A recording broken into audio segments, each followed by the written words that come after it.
Josep Bartomeu is out at Barcelona. The president resigned on Tuesday and left with quite the mic drop. This is what he had to say.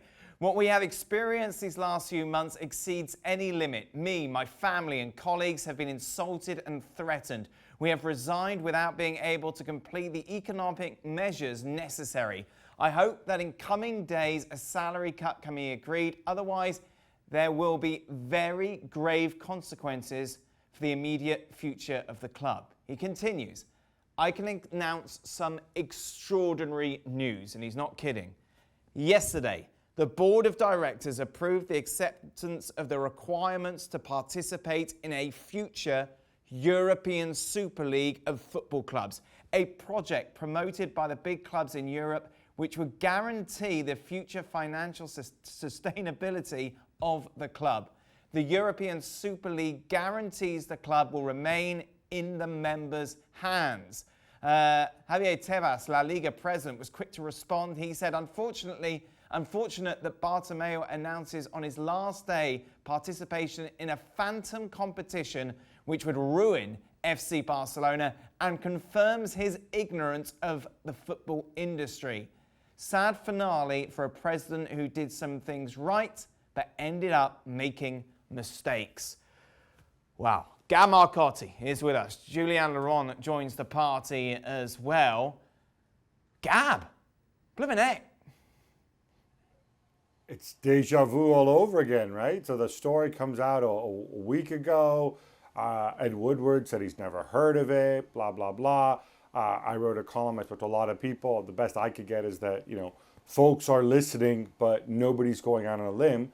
Well, now the guy who's as he's walking out the door, he says, oh, by the way, we just voted to do this. Now, look, I think all the uncertainty about this, all the skepticism still applies. There's just one thing I need to get off my chest, though, about Bartomeu here. When he's talking about this is necessary to guarantee the future survival of Barcelona, blah, blah, blah. The reason Barcelona are in this mess is because they have 800 million euros. They're that far in the hole. The reason that they're in the hole is because of stupid decisions that were made and irresponsible decisions that were made while he was president of Barcelona. A club, to survive, a club needs to control costs. The single biggest cost for any club are wages. So somebody signed those players to those big contracts. Somebody agreed to those big transfer fees. And gee, guess who the Barcelona president was? It was him. If it's about survival with Barcelona, they can survive paying players lower wages. Contracts expire, you can sell players, you always have that out. So I don't want to hear anybody pull the survival card, we big rich club need to survive. That is frankly offensive. As for the Super League itself, as I said, I think it's going to take three things. It's going to take private equity or whatever investors to stump up money because you can't have an immediate shortfall and clubs are going to want guarantees at least in the short term. It's going to take other clubs to come out on a limb. Real clubs, not somebody who would have been voted out anyway and really represents nobody other than himself at this stage. And it's realistically going to take FIFA to be on board with it. And as of right now, FIFA certainly haven't come out, they haven't knocked us all down, but they haven't come out and said, oh yeah, we think this is a good idea. We want to circumvent UEFA. So those three things need to be in place. Right now, we don't have them. All we have is Bartomeu, who's got nothing at stake, talking as he exits stage left. Right, Jules, let's take it down to basics.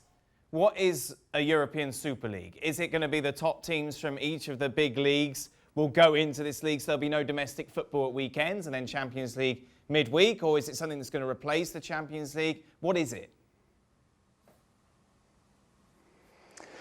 Well, we're not exactly sure yet what the whole details are. We know it's a closed league, a bit like what we see in the US with the NBA, the NFL, etc., with 18 leagues, all coming from the 5 big leagues. So maybe you'll have 5 English clubs, 3 French clubs, 5 Italians, wherever they want, the way they want to do it. And then there's no relegation, no promotion. It's that core of clubs who pretty much face each other every week, like in the Champions League format, except that it's a very different format because it's just a league and it works as a league. So we don't have many more details apart from that. We know that he will bring more money to the top clubs than the Champions League currently does, but that's it. So like Gab says, we're still far away from it. I don't care what Bartomeus says. For me, he's as incompetent on the Super League that he was as a Barcelona president anyway. So I don't really care what he says. And by the way, acceptance of requirements doesn't mean anything. So I don't know what they voted for, but there's still a long, long way, like Gab has explained, and why there's a long way, like Gab explained, before we can see any start of an idea of a Super League. But when we've talked about this before, Gab, you said if it's going to happen, it's going to happen within months. If it's going to happen, yeah, I did. That's what I was told. I think it makes sense. It doesn't mean it's going to happen. But right now, this is where clubs are at their most vulnerable. A lot of these clubs, they may be highly valued as assets, but they are effectively, they're cash poor.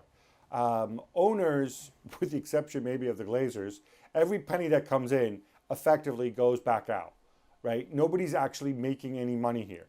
So this is something that is very attractive to certain owners, whether you're Fenway, whether you're Roman Abramovich, whether you're Andrea Agnelli, potentially you could be making more money out of this.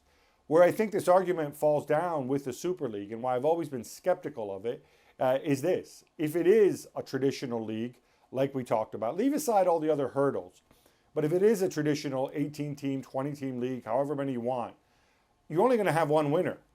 And all these teams that are used to being mid-table, all of a sudden, yeah, they may be profitable, but they're not going to win anything. Now, that might be fine. Again, if you're if you're a Glazer or if you're a U.S. owner or Fenway or whatever, because you're saying, well, we're running a business and look, we're profitable. But unless you start, unless you model it on U.S. sports where there is parity, where if you stink now, you might become good in 5 or 10 years, it's not going to work. If you're the president of Barcelona, Real Madrid, or Bayern, or Borussia Dortmund, you don't profit from it. You don't get to keep the profits that your club makes. So you do it for the glory or whatever. And I'll tell you what, if you're finishing, 10th every season in the newfound Super League, it doesn't really matter how much revenues your club is making. Your members are going to want you out because they want to see their team win. And that's another thing that I haven't had decent answers for. What's the percentage chance this is going to happen, Gab? Don't make me put percentages on this. It's pie in this. Certainly, I can tell you this: the proposal that they came up with, 18 teams, all from those 5 leagues, makes 0 sense. If you're going to do this, go the whole hog. If you're going to do this, make this commercially viable. Follow the model of the NFL and the NBA. And then that means you put a team in Berlin, not because Hertha are great, but because Berlin is a big, wealthy city with a huge catchment area of fans. And you put a team in Moscow. And then you look at it and you say, hey, does Manchester need 2 teams when there's another team, Liverpool, half an hour down the road? Probably not. Does Milan need 2 teams? No, because look, we can open up another territory, put a team there. Does Madrid need 2 teams? And once you start talking like that, which is what's required if you are going to make this really financially viable in the longer term, is all of a sudden you're going to get teams saying, well, wait a minute, why am I cut out of this? And you're really going totally against the whole history of football. In that version, it's not going to work. There are other possibilities, which we don't have time to run through, where it could work. But right now, it's very, very slim. And like I said, without those 3 things in place, without big money up front, without other clubs coming out in the open for real and explaining the reasons for it beyond money, and without FIFA being on board with this, which would be a huge gamble for FIFA and their president, Gianni Infantino, to take, because this wouldn't be popular in many quarters, I don't see how this could possibly get off the ground. Meanwhile, Jules, Bartomeu, of course, resigning. He was going to be out in March anyway. Everything, social media blew up. He's gone, hooray, he's resigned. Does it actually matter? Does it make any difference to Barcelona? As in what? They can have the chance to actually elect a president that is competent. But he was going anyway, Jules. He couldn't stand again, we knew that. I know, but you've gained 6 months. 6 months of what? But you've gained 6 months. So instead of having the elections in March, for example, or in April, you can have them much sooner. 2, it's very unlikely that anyone from his camp who would have stood for election at some point, he could not stand, but one of his associates could have stood. That's not going to happen anymore. I mean, they're persona non grata at Barcelona, at the Camp Nou anyway. So you've got rid of all those that incompetent bunch anyway. And I think it's a fresh start. And with fresh starts, it's always the same. The sooner, the better. The sooner you can get those incompetent people out the door, the better. So you do now instead of having to wait until March, because between now and March, it could have even made things worse. So at least now you know he's out there. He can't hurt your club even more. He can't harm your club even more. He's done already enough damage that I think the sooner he's out, the better. And I'm glad he's now, and that the club and the socios didn't have to wait until March. So then what happens if you've got a new president who runs on the ticket that basically he's going to bring in Xavi Hernandez as his coach? How does that work with regards to the situation that we're in at the moment with Ronald Koeman? Jules?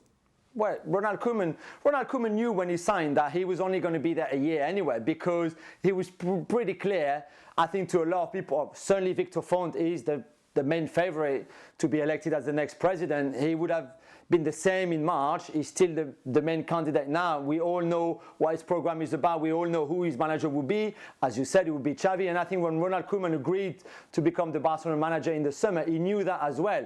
So he knew his time was counted anyway. He knew that he wouldn't be there years and years and years. So that's why he's got a short-term contract anyway.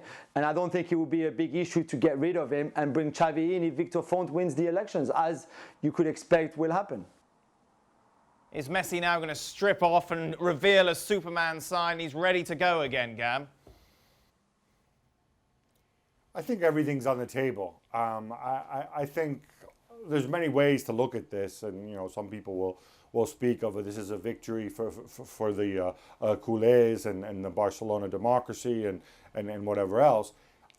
This is fundamentally, I think, a victory for Gerard Pique and Lionel Messi as well, because this was an issue. Whether Messi stays or leaves, one of the many gifts that he will leave behind and bestow upon Barcelona fans is that he was part of Bartomeu leaving early.